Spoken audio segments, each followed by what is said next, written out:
नमस्कार स्टूडेंट्स, आइए आज सर्दी की सुबह में आपको लिए चलते हैं। जो हमने क्वेश्चन सीरीज स्टार्ट की है क्लास 10th स्टूडेंट्स के लिए, उसी सीरीज को आगे बढ़ाते हुए हमने पहले वीडियो में आपको 20 क्वेश्चन दिए थे। नेक्स्ट 20 क्वेश्चन जो मोस्ट इम्पोर्टेंट हैं एग्जाम्स के लिए, उन 20 क्वेश्चंस को लेकर हम आपके बीच में हाजिर हैं। मैं अरविंद कुमार नोहिया आप सबका स्वागत करता हूं अपनी सेकंड इम्पोर्टेंट सीरीज की वीडियो लेक्चर में, जिसमें आज हम नेक्स्ट 20 क्वेश्चन आपके लिए चुनिंदा 20 क्वेश्चन लाए हैं जो लगातार कंटिन्यूसली बार बार आपके एग्जाम्स में पूछे जा रहे हैं। आपके यारी में, पड़ोसी में, रिश्तेदारी में, कहीं भी अगर आप कोई भी 10th क्लास स्टूडेंट देखते हैं, नीडी स्टूडेंट देखते हैं, चाहे वो CBSE बोर्ड का है चाहे यूपी बोर्ड का है, दोनों के लिए बहुत इंपॉर्टेंट क्वेश्चन सीरीज है। तो चलिए स्टार्ट करते हैं हम अपनी एक इंपॉर्टेंट क्वेश्चन सीरीज, जिसका पहला क्वेश्चन आपके सामने विजुलाइज हो रहा है। आप पढ़ पा रहे होंगे, कर पा रहे होंगे, तो जुड़िए जल्दी से और नीडी स्टूडेंट को शेयर कर दीजिए, लाइक तो भाई दे ही दीजिए। चलिए ज़रा स्टार्ट करिए। आज का पहला क्वेश्चन क्या कह रहा है?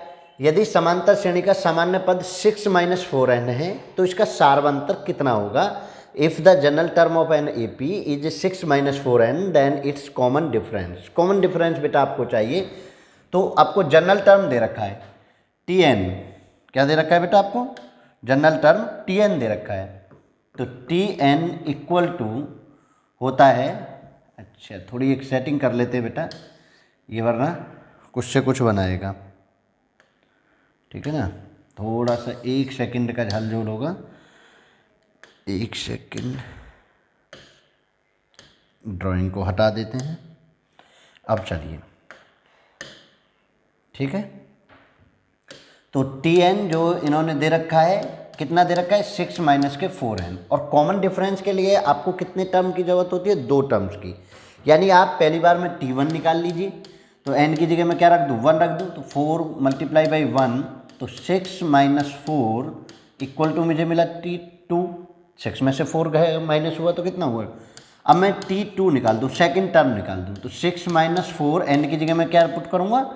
2 पुट करूँगा, तो 6 - 8 equal to -2। D equal to बेटा होता है T2 - T1। 2 T2 में से, यानी सेकेंड टर्म ऑफ सीरीज में से आपको फर्स्ट टर्म ऑफ सीरीज घटा देना है। तो देखिए सेकेंड टर्म ऑफ सीरीज कितना है? -2। इसमें से आपको फर्स्ट टर्म माइनस करना है। -2 एंड -2 दोनों प्लस होते हैं, सेम कैटेगरी, तो कितना आंसर आ जाएगा? -4 आपका आंसर हो जाएगा। ऑप्शन नंबर C आपका इज करेक्ट आंसर, ठीक है। प्लस माइनस से जरूर बचेंगे बेटा, प्लस माइनस से जरूर बचेंगे। आप इस चीज़ का विशेष ध्यान रखेंगे कि प्लस माइनस सेकंड टर्म में से ही फर्स्ट टर्म को माइनस किया जाता है। ये आप समझ लीजिए। AP सीरीज में, अर्थमेटिक प्रोग्रेशन में, समांतर सीरीज में हमेशा आप T2 में से T1 माइनस करते हैं। चलिए नेक्स्ट क्वेश्चन। नेक्स्ट क्वेश्चन आपके सामने क्वेश्चन नंबर 22। वो क्या कह रहे हैं वो समझिए। निम्नलिखित में से कौन समांतर श्रेणी में है?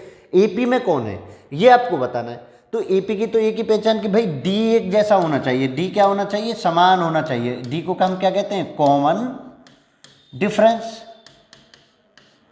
कॉमन डिफरेंस, सार्व अंतर। हिंदी में हम क्या कहते हैं? सार्व अंतर, यानी सभी में एक जैसा अंतर होना चाहिए उस पूरी सीरीज में। तो हम बात करेंगे, देखिए यहाँ से घटाइए, 4 में से 2 घटे, -2 है तो प्लस हो जाएगा तो 6, और इस -4 में से ये घटे तो माइनस के 10 हो गया बेटा। -6 - 4 तो 10 हो गया। आप यहाँ नहीं समझ पा रहे तो यहाँ देखिए, 4 माइनस में ऑलरेडी लगाता हूँ, -2 तो कितना हो गया पहली सीरीज के लिए? 6। सेकंड टर्म में लूँ तो -6 - 4 दोनों हो गए -10। देखिए दोनों इक्वल नहीं है तो पहली तो बनेगी नहीं। चलिए ऑप्शन ऐसे कट कर देते। दूसरा देखिए, A² में से A माइनस किया, होगा ही ऐसे ही। A की सेकंड थर्ड टर्म में से हमने ये माइनस किया, तो क्या ये दोनों बराबर हैं? ये भी बराबर नहीं है तो B नहीं होगी। क्लियर है? अब समझिए, आगे आ जाइए। 1/2 में से 3/2 माइनस करें, यानी अगले टर्म में से इस टर्म को मैं माइनस कर रहा हूँ, तो 2 एलसीएम बेटा, तो 1 - 3 कितना बचा? -2/2, यानी कितना आया? -1 आया। अब आपको इस टर्म में से इस टर्म को माइनस करना है, यानी -1/2 और -1/2। एलसीएम कितना? 2, -1 और -1, तो कितना हो गया बेटा? -2/2 -1। देखिए यहाँ भी -1 है, यहाँ भी -1 है। इट मीन्स यही सीरीज आपकी एपी में होगी। लास्ट को भी चेक कर लेते हैं, कोई दिक्कत नहीं, जल्दबाजी आपको कुछ नहीं होती। 3 घंटे 15 मिनट मिलते हैं, तो जल्दबाजी में कोई जल्दी नहीं, जल्दबाजी में गलत नहीं करेंगे। अब देखिए इसको घटा लीजिए, 3 में से 1 घटा तो कितना बेटा 2, 3 में से 1 घटा तो 2, और 9 में से 3 घटे तो 6। ये तो बराबर नहीं आना चाहिए। एपी की पहचान क्या, प्रत्येक टर्म को उससे पिछले वाले टर्म को माइनस करने पर सेम डिफरेंस आना चाहिए, ये एपी की पहचान है। नेक्स्ट टर्म में से प्रीवियस टर्म को, पिछले टर्म को अगर हम माइनस कर रहे हैं तो आपका जो डिफरेंस है ऑलवेज रिमेन सेम आना चाहिए। तो ऐसा हो नहीं रहा है एक सीरीज के अलावा, तो यही आपकी एपी में होगी। चलिए नेक्स्ट क्वेश्चन बढ़ जाए। मूल बिंदु के नियामक हैं, नियामक मतलब coordinate, the coordinates of the origin. तो सबको पता है ओरिजिन के कोऑर्डिनेट क्या होते हैं बेटा, 0 0 होता है। ओरिजिन आपका क्या होता है, ओरिजिन के बिंदु पूछा है, मूल बिंदु पूछा है, मतलब ये कह रहा है कि मूल बिंदु के नियामक मतलब मूल बिंदु, तो मूल बिंदु क्या है 0 0, ठीक है। Coordinates of the origin are, origin के जो मूल बिंदु, जो बिंदु होते हैं, जो मूल बिंदु होते हैं वो 0 0 होते हैं, सबको पता है आंसर। चलिए आगे बढ़िए next. Triangle A B C and P Q R है, आपको साइन किसका है ये बेटा सिमिलर का साइन है। किसका, सिमिलर, हिंदी में बोले तो समरूप, समरूप त्रिभुज है। मतलब हमें समझ आ गया कि ये समरूप त्रिभुज का थ्योरम है। और उन्होंने कहा है बेटा area of triangle P Q R, ठीक है बेटा, और area of triangle A B C. तो हमने एक थ्योरम पढ़ी है कि एरिया ऑफ ट्रायंगल इन, जब आपको सिमिलर ट्रायंगल्स दिए हुए हों और उनके एरिया का कंपैरिजन पूछा जाए, आपको रेशो पूछा जाए, तो हमने एक थ्योरम पढ़ी है, कौन सी वाली, कि उनकी भुजाओं के स्क्वायर कर दीजिए, सेम रेशो आपको एरिया का मिल जाएगा। अब देखिए ऊपर है पी क्यू आर, तो ऊपर की साइड कौन सी आएगी, पी क्यू आर वाली ही होनी चाहिए, यानी उसमें क्यू आर होना चाहिए। तो क्यू आर है, क्यू आर का स्क्वायर, ओवर नीचे ए बी सी की यानी बी सी का स्क्वायर। तो आपको क्या करना है 2/3। बेटा ये जरूर ध्यान दे लें, कभी उल्टा दे रखा हो, पेपर का कोई पता नहीं है, एग्जामिनर के मूड का कोई पता नहीं है, वो हो सके उल्टा B C over Q R दे रहा होता और मुझे एरिया ऐसे पूछा होता तो मैं उल्टा कर रहा होता। और देखो ऑप्शन भी तो उल्टे दे रखे, 4/9 का 9/4, 2/3 का 3/2, क्या आप उल्टा लगा दें, तो उल्टा नहीं चलना है, सेम टू सेम। जिस ट्रायंगल को हम ले रहे हैं उसी ट्रायंगल की साइड लेनी है, जिस ट्रायंगल को मैं ले रहा हूँ उसी ट्रायंगल की साइड लेनी है। तो इसका क्या कर दें बेटा, स्क्वायर कर दें। तो 2 का 2 दूनी 4 और 3 का 3 तिया 9, तो ऑप्शन इज राइट ए, ठीक है।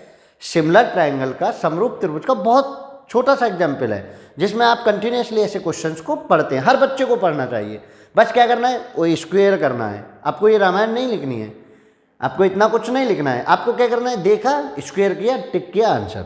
चलिए नेक्स्ट क्वेश्चन पे, इस क्वेश्चन को देखिए, क्वेश्चन नंबर 25 में आप अपने आप को एक बार हमारे साथ साथ चला दीजिए, गारंटी हमारी।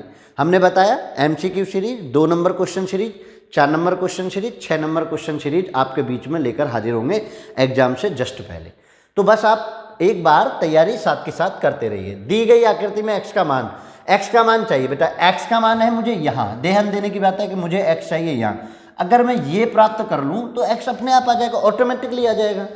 तो क्या करना है, त्रिभुज के तीनों कोणों का योग कितना होता है, angle P plus angle Q plus angle R equal to 180 होता है। और ये कितना है 60 है, ये कितना है 50 है। एंगल R निकालिए पहले, 180 ऐसे रख दूं तो एंगल R इक्वल टू, इन दोनों का जो सम है दूसरी तरफ चला जाएगा, 180 माइनस 110, तो कितना मिला बेटा 70 मिला। एंगल R जो आपको मिला वो कितना मिला 70, यानी ये जो अंदर वाला एंगल है ये 70 हो गया।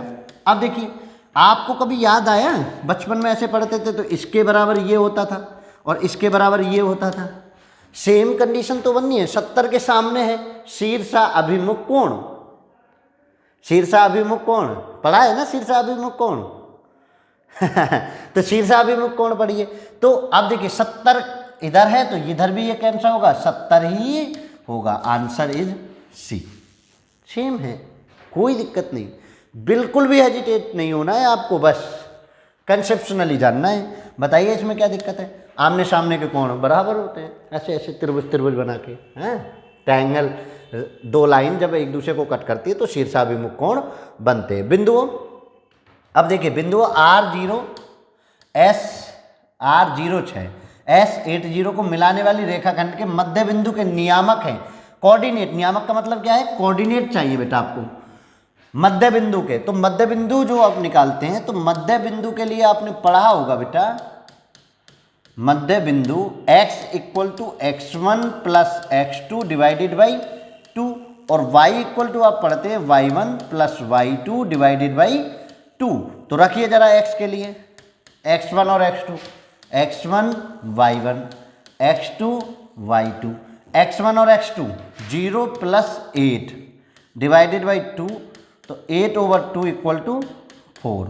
y की वैल्यू निकालिए बेटा मध्य बिंदु का, 6y1 और y2 0 बटे 2, तो 6/2 इक्वल टू 3। तो कोऑर्डिनेट्स कितने हो गए? x को पहले नंबर पर, y को पहले दूसरे नंबर पर, x को पहले नंबर पर, y को दूसरे नंबर पर। कितने हो गए बेटा? 4 और 3।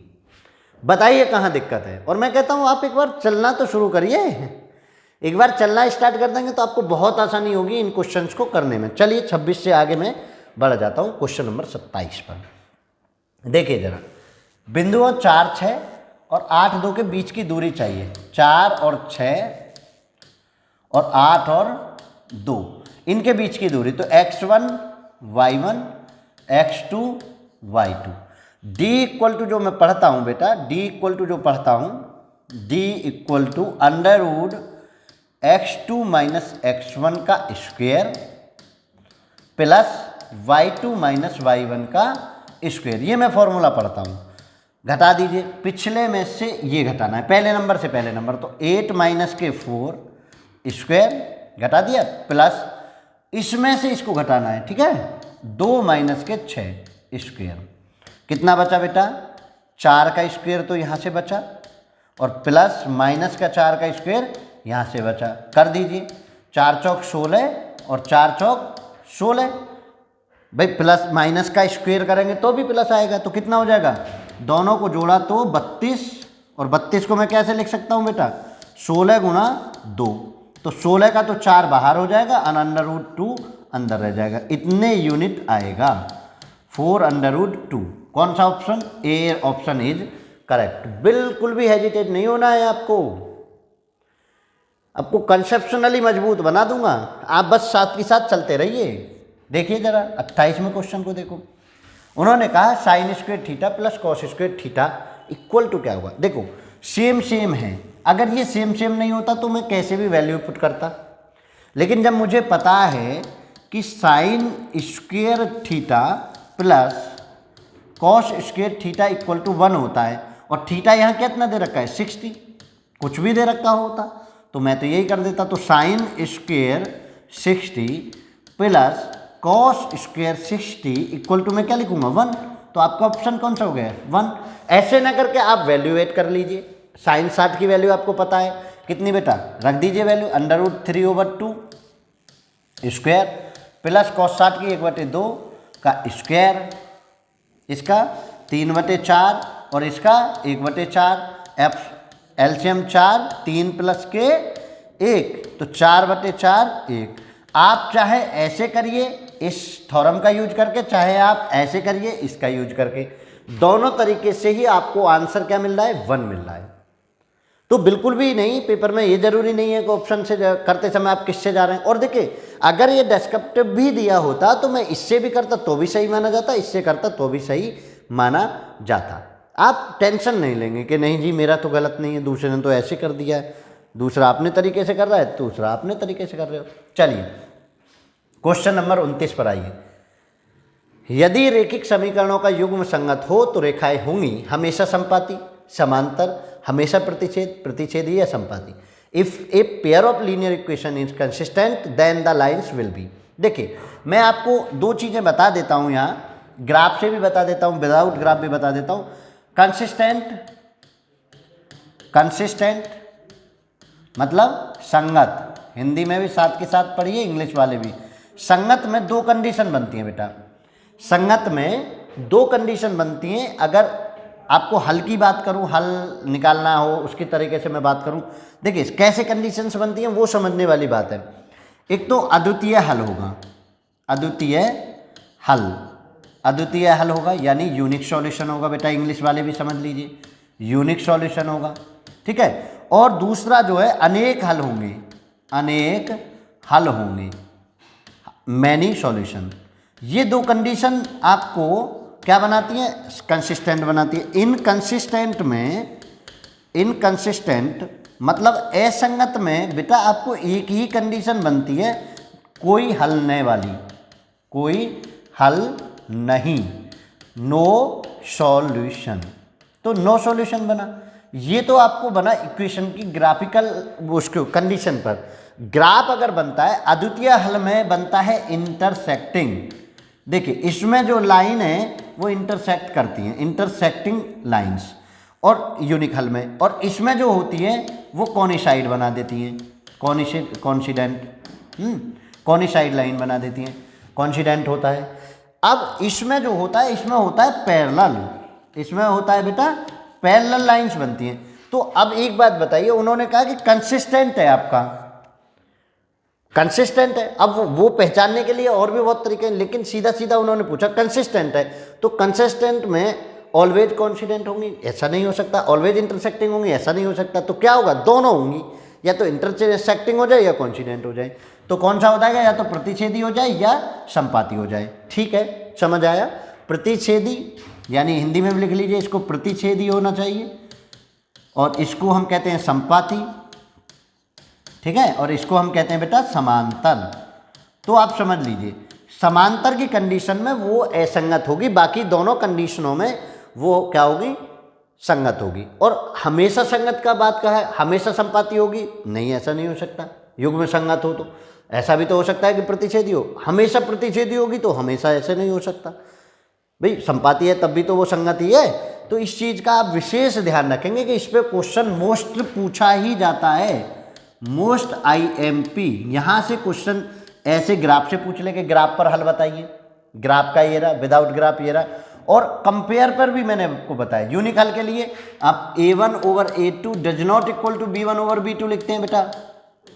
अनेक हल के लिए दूसरे वाले के A1/A2 B1/B2 equal to C1/C2, और नो हल के लिए A1/A2 equal to B1/B2 does not equal to C1/C2।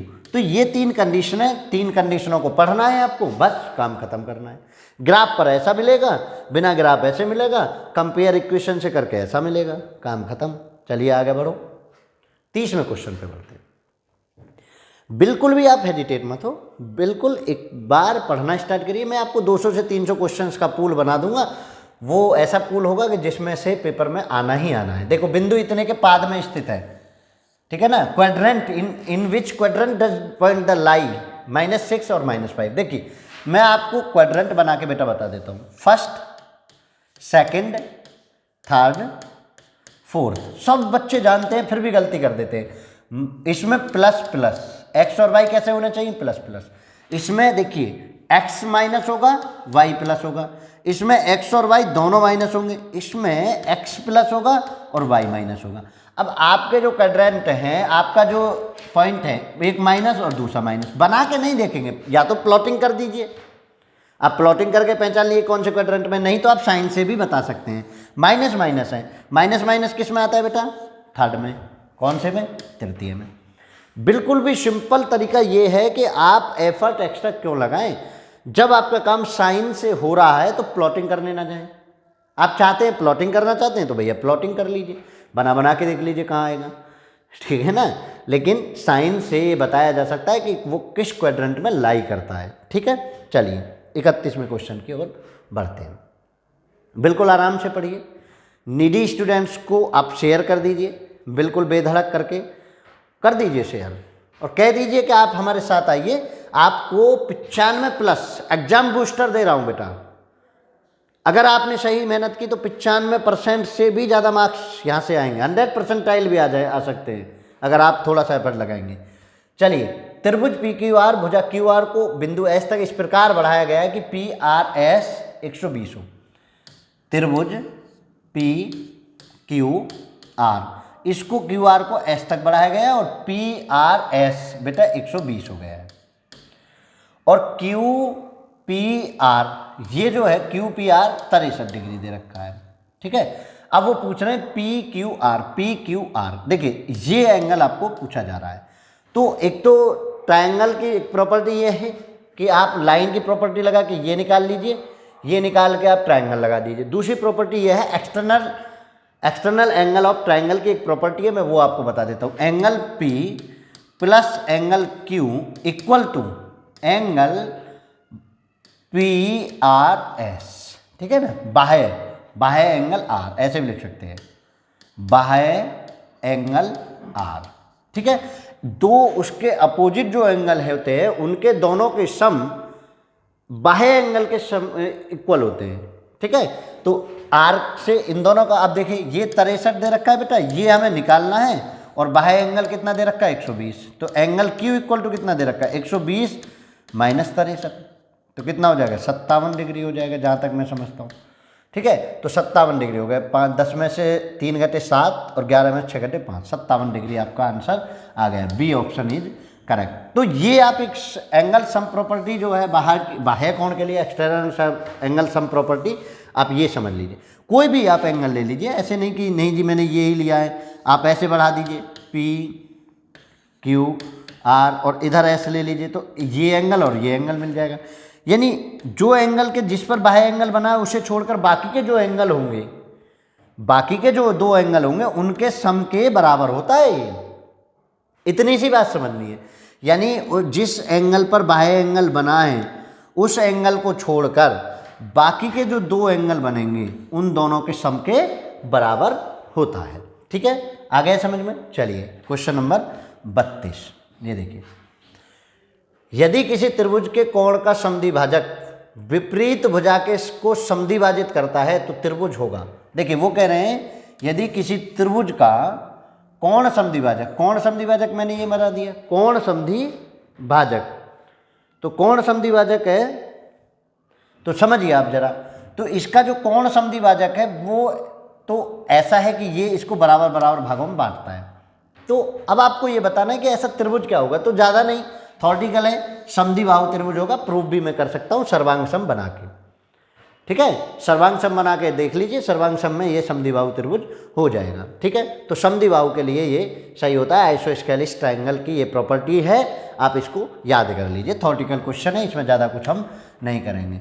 Question number 33, वो कह रहे हैं कि डी ई पैरेलल है बी सी, ऐसे त्रिभुज बनाइए ए बी सी और ये है डी और ई।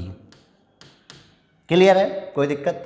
उन्होंने कहा कि भैया ए डी और D B, A D over D B equal to 2/3। ठीक है, कल ही हमने मैथमेटिक्स डे मनाया है और बच्चों ने गणित मेला में बड़ा अच्छा थेल्स थ्योरम, इनका प्रमेय का प्रयोग, पाइथागोरस थ्योरम, इनका प्रयोग चार्टों में और उसमें दिखा रखा था। तो यहाँ पे केवल ये आपको याद करना है थेल्स भाई साहब को। देखिए वो कह रहे हैं कि अगर ऐसा कुछ होता है तो सामने वाला जो रेशो है वो सामने के सेम रेशो के बराबर होगा, ए ई ओवर ई सी। यानी ये जो है इसके सामने रख दीजिए, ये इसके सामने रख दीजिए, ऐसा थेल्स के अकॉर्डिंग होता है। तो ए ई ओवर ई सी कितना, ए ई ओवर ई सी ही पूछा है, कितना 2/3, तो 2/3 ही होगा बेटा आंसर। ठीक है, अगर इसमें ए के सापेक्ष पूरा पूछता तो भी बन जाता, फिर मुझे इधर पूरा निकालना पड़ता। समझ रहे हैं ना? तो ये चीज़ें समझ लीजिए। इसके लिए आपको क्या पढ़ना है, थेल्स थ्योरम को पढ़ना है। थेल्स थ्योरम, थेल्स भाई साहब ने जो थ्योरम दी है आप उसको पढ़ लीजिए, बड़े आसानी से होगा। 2/3। चलिए आगे बढ़िए। ये देखिए उन्होंने कहा कि भाई A B over D E equal to B C over F D, ऐसा कुछ उन्होंने कहा है। तो पूछ रहे हैं ट्रायंगल ए बी सी में ऐसे ले लेता हूँ ए बी सी, और इनमें मैं ट्रायंगल कौन सा ले लेता हूँ डी ई एफ। ठीक है, नमूना मात्र बनाए बेटा, ऐसे ना कहें कि ये तो ट्रायंगल सा ही नहीं लग रहा सर आपका। कोई नहीं, चलिए ऐसे मलूक सा बना देते हैं। चलिए अब देखिए, ए बी के बराबर बी सी, ए बी नहीं, ए बी के साथ लिया है इन्होंने डी, यानी ए बी और डी ई। तो इसके सामने वाला एंगल कौन सा, सी, इसके सामने वाला एंगल कौन सा, angle C equal to angle F, ये मान लीजिए पहली कंडीशन। दूसरा उन्होंने कहा है B C F D, B C कौन सा है ये, और एफ डी कौन सा है, एफ डी है ये। बी सी के सामने वाला कौन सा, एंगल ए, और इसके सामने वाला कौन सा, एंगल ई। ठीक है, अब वो पूछ रहे हैं कि इनमें से कौन सी कंडीशन सही होनी चाहिए। बचा कौन, समरूप त्रिभुज है, तो तीसरा भी समान होगा, तीसरा भी लिख देता हूँ, बी के सामने, अब बचा कौन सा, बी के सामने डी बचा। इन एंगलों में से, क्योंकि एंगल एंगल दे रखा था, मैंने इसलिए एंगल निकाल दिया। अब इन एंगलों में से जो आंसर यहाँ आ रहा होगा वो आंसर, ठीक है। एंगल सी के देखो, ए और एफ बराबर है क्या, नहीं, ए और एफ बराबर नहीं है। बी और ई बराबर है क्या, नहीं, बी और ई बराबर नहीं है। इसमें से देख रहा हूँ मैं, मेजर कर रहा हूँ, ये एंगल है सिमिलरिटी होने के साथ। बी डी बराबर है, हाँ जी बी डी बराबर है, सी ऑप्शन। ए डी बराबर है, नहीं जी ए डी बराबर नहीं है। तो कौन सा ऑप्शन सही हुआ आपका, सी ऑप्शन सही हुआ। समरूप त्रिभुज की प्रॉपर्टी के अनुसार मैंने सिमिलर ट्रायंगल को बताया कि कौन सी साइड किसके सिमिलर दिख रही है, ठीक है ना। तो मैंने उस हिसाब से उस साइड को मान लिया। क्लियर है। आप कह रहे होंगे ऐसे कैसे मान लें, इक्वल टू अगर 1 मान लूँ तो ए बी बराबर डी नहीं होगा क्या, मैंने वो मान लिया। और equal sides make equal angle, equal sides make equal angle, equal side equal angle बनाती है। तो मैंने उस चीज़ को यूज करके मैंने ये एंगल लिख दिए।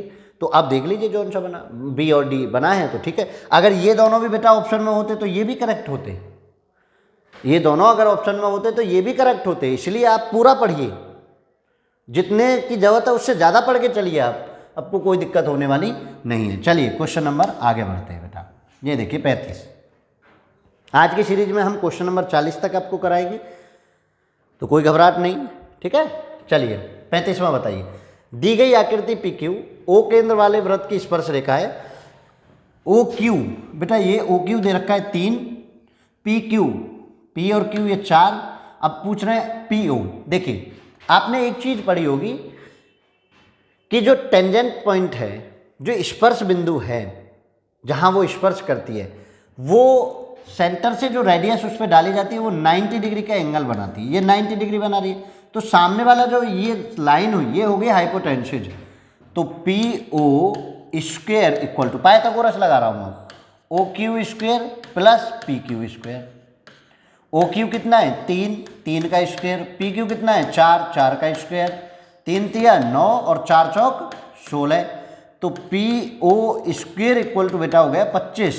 तो यहाँ से P O equal to under root 25, 25 को अंडर रूट में लेंगे तो कितना आएगा 5 सेंटीमीटर। ये आंसर, क्योंकि सेंटीमीटर जो शायद भुजा दे रखे उसमें ही मेजरमेंट होगी, तो कितना हो गया 5 सेंटीमीटर आपका आंसर हो गया। कोई दिक्कत नहीं, बस आपको मूल चीज़ें, अगर आपको ये 90 नहीं पता होता, आप इसको 90 मान लेते तो आप कुछ आंसर उल्टा पुल्टा दे रहे होते।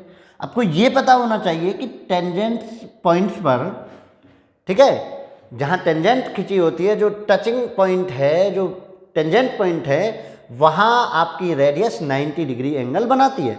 ये अगर आपको पता है तो आप उसके सामने वाले को हाइपोटेन्शियल ले लेंगे तो हो जाएगा, कर्ण ले लेंगे। चलिए 36वां देखिए, एक्स बिंदु से पी 8 और 12 की दूरी। अगर कहीं क्वेश्चन ऐसा आ जाए आपको एक्स एक्सिस वाई एक्सिस से दूरी पूछने जाए तो प्लॉटिंग कर लीजिए पहले। देखिए ऐसे मैं प्लॉटिंग कर लूँ, एक्स पर 8 पॉइंट पे जाना है, एक्स का 8 पॉइंट मान के चलिए, ये 8 डिस्टेंस ऐसे है 8, और वाई पर कितना बेटा 12, वाई पे कितने पॉइंट जाना है 12, तो वाई पे मैंने 12 पॉइंट पे यहाँ प्लॉटिंग कर ली। ये देखिए ये पॉइंट एक्चुअल में है कहाँ, 8 और 12 यहाँ पर है। अब वो पूछ रहा है एक्स अक्ष से दूरी कितनी है। देखो एक्स अक्ष आपका ये, इससे बेटा दूरी कितनी है, देखो यहाँ जरा, एक्स अक्ष से दूरी कितनी है वाई 12 यूनिट, बी आंसर। देखो एक्स अक्ष से दूरी, एक्स अक्ष से दूरी वाई पॉइंट होती है, और वाई अक्ष से दूरी, वाई अक्ष से दूरी एक्स पॉइंट होती है। बस आपको कोई ड्राइंग नहीं बनानी, कुछ नहीं करना, बस आपको ये चीज़ें याद रख लेनी है। एक्स अक्ष से दूरी आपका वाई पॉइंट, एक्स अक्ष से दूरी पूछिए तो वाई पॉइंट लिख दिए, वाई अक्ष से दूरी पूछता तो एक्स पॉइंट लिख देता, वाई अक्ष से दूरी पूछता तो मैं एक्स पॉइंट को लिख देता। वो एक्स एक्स से पूछे, वाई एक्स से पूछे, मुझे कोई दिक्कत नहीं है, मैं बस उल्टा लिख दूँ, एक्स की जगह वाई और वाई की जगह एक्स लिख दिया, मैंने 12 यूनिट्स, मेरा आंसर आ गया। चलिए बेटा आगे बढ़िए। बहुत से ऐसे भी होते हैं यहाँ से ऐसे ऐसे ड्राइंग डाल के कर्ण निकाले होते हैं 208 हैं, उनसे बचना है बेटा। चलिए 37, क्वेश्चन नंबर 37 पर हम चल रहे हैं। क्वेश्चन क्या कह रहा है वो समझिए। वृत्त के किसी बिंदु पर खींची गई स्पर्श रेखा उस बिंदु से जाने वाली त्रिज्या के बीच का कोण, यही तो बात अभी थोड़ी देर पहले बनाई थी। स्पर्श रेखा, वृत्त के किसी बिंदु पर खींची गई स्पर्श रेखा मैंने यहाँ खींच दी, और उस बिंदु से जाने वाली त्रिज्या, उस बिंदु से जाने वाली त्रिज्या के बीच का कोण चाहिए, तो कितना होता है? अभी तो बताया 90 डिग्री का कोण, ये तो बताया कि नहीं, थ्योरेटिकल में पूछ लिया। एक एक शब्द का मायने हो जाता है, एक एक थ्योरम, एक एक लफ्ज जो टीचर के मुंह से निकला है वो ऑप्शनल क्वेश्चन बन जाता है, एमसीक्यू क्वेश्चन बन जाता है, मल्टीपल चॉइस क्वेश्चन बन जाता है। इसलिए क्लास में टीचर को भी ध्यान से सुनिए, ठीक है, और बाकी जो हम पढ़ा रहे हैं आप उसको ध्यान रखिए। टीचर्स की कई बातों में से ही भी 10 नंबर तो ऐसे ही आ जाएंगे, तो इसलिए ध्यान रखिए। चलिए 38वां क्वेश्चन हम चल रहे हैं। दी गई आकृति में टीपी और टीक्यू दो स्पर्श रेखा ओ वृत्त के केंद्र पर इस प्रकार खींची गई है, पीटीक्यू, ये बेटा आपको 50 डिग्री है। कितना है? ये 50 डिग्री है। तो पीओक्यू, अब ध्यान देने वाली बात यह है कि देखिए इस रेडियस से इस पर जो बनता है कोण पूरा, वो कितना बनता है? 90 डिग्री का, ये भी 90 डिग्री का। अब ट्रायंगल देखिए, पीटी ये जो है इक्वल साइड्स में इक्वल एंगल, ये समझिए पीटी और टीक्यू, टीपी और टीक्यू स्पर्श रेखा है।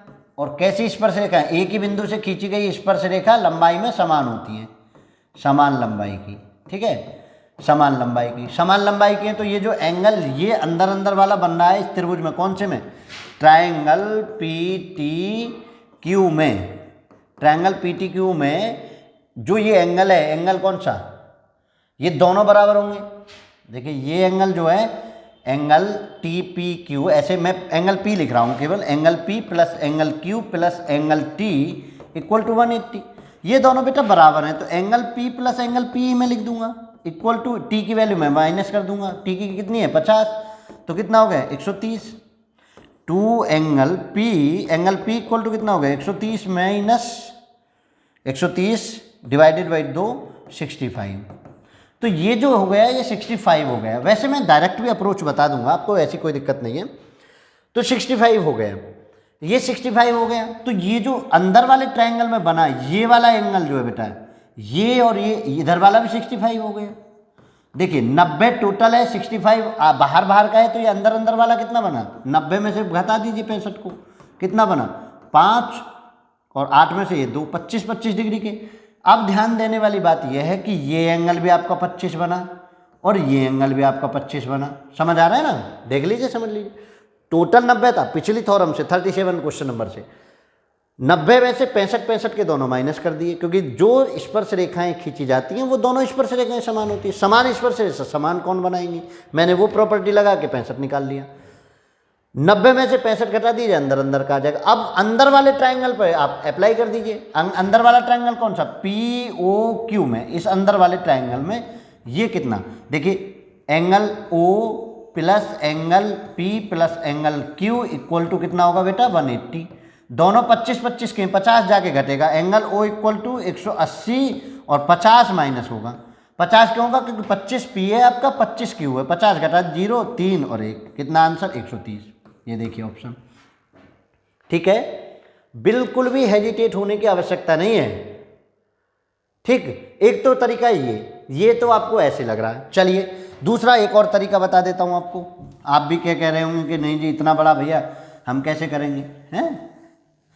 देखिए अब आपको मैं इतना कुछ नहीं, ये सिखाने की बात है कि ऐसे भी कुछ सीख लीजिए, नहीं तो आपको मैं आप बिल्कुल शॉर्ट में ले जा रहा हूं, बिल्कुल शॉर्ट में, बिल्कुल शॉर्ट में। चतुर्भुज बना, क्या बना?